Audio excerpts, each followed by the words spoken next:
2025 আর 26 মিলিয়ে এটা নিয়ে মেবি আমাদের থার্ড টাইম বিয়েবাড়ি পড়েছিল। তো সেখানে হলুদে যাওয়ার জন্য কিভাবে রেডি হয়েছিলাম চলো তোমাদের সাথে শেয়ার করি। সকালে অনেক কষ্ট করে ঘুম থেকে উঠে রেডি হওয়া স্টার্ট করেছি। ফার্স্টেই শাড়িটা পরে নিয়ে তারপর মেকআপটা স্টার্ট করলাম একটা টোনার দিয়ে। Please ignore my background. এই বিয়েবাড়ির চক্করে আমার ঘরটার হাল নেই, খুব নোংরা হয়েছে, আমি পরিষ্কার করার টাইমও পাচ্ছি না।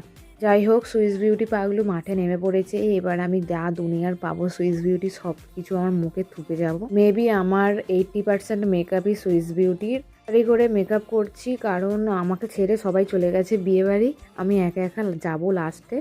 এখন একটা কাজল ইউজ করে নিলাম, তারপরে মাস্কারা, এটা আমার ফেভারিট পার্ট। একটা টিন্টেড লিপ বাম ইউজ করে নিচ্ছি, তারপর একটা লিপস্টিক ইউজ করলাম, তারপর অর্নামেন্টসগুলো পরে নিয়েছি আস্তে আস্তে।